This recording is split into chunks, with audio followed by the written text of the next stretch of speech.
Hello again, and thank you for coming back.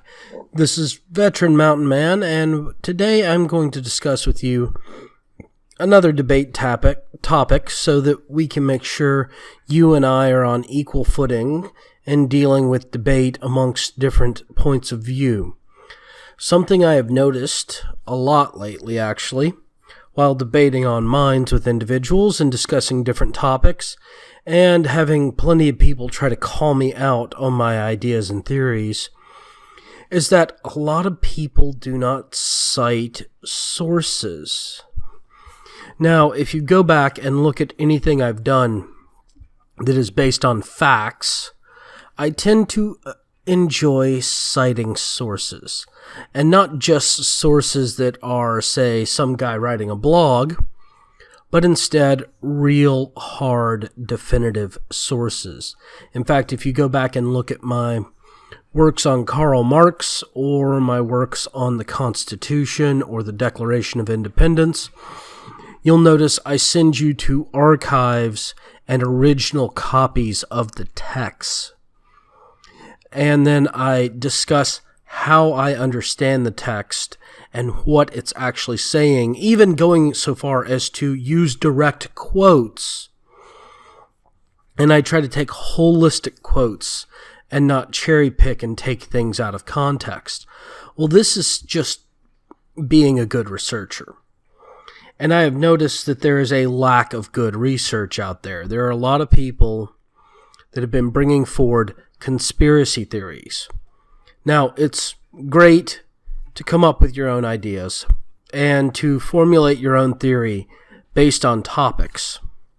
However, one thing you definitely want to include are facts. And you want to make sure that the facts you're including are well cited. Because if you're not using well-cited facts when you're discussing something that isn't just morals-based or philosophy-based, then you've got a problem with your fundamental logic, and that is you're not presenting how you've come to these conclusions. You're not showing these are ideas that are provable, and here are other people who have proved them. And then working from that proof to establish your position. Instead, you're just giving your position and expecting people to take it at face value.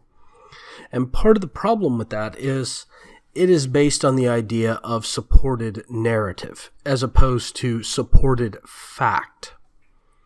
When you start citing sources and discussing documented cases from other parties, you start showing that there are actual facts that support your position.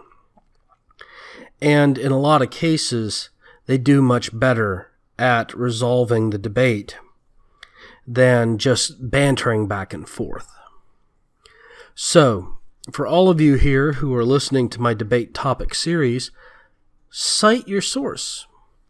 And if you're using web sources, look for genuine sources.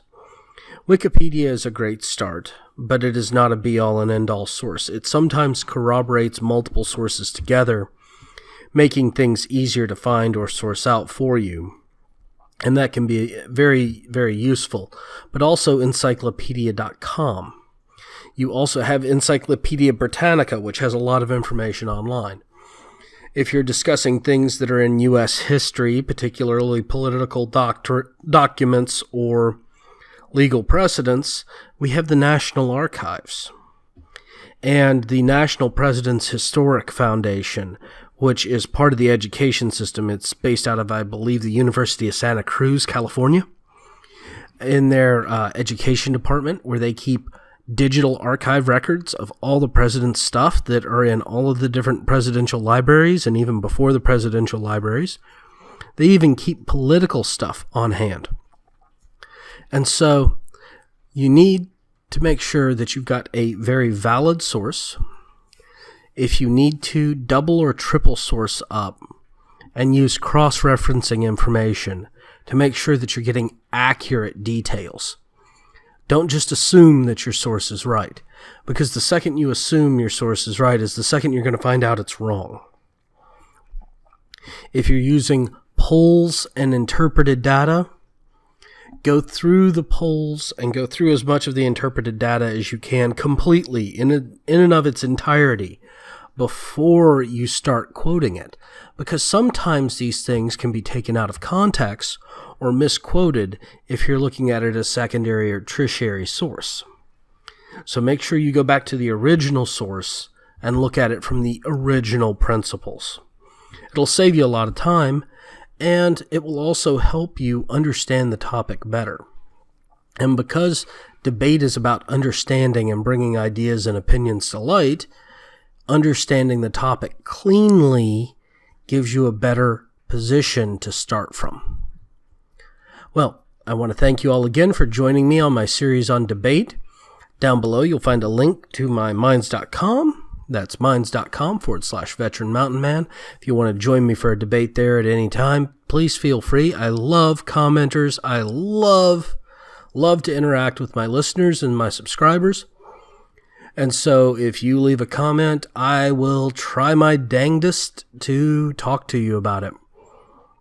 Also, if you're listening on YouTube or vid.me, please remember to either subscribe or follow, depending upon which platform you're on.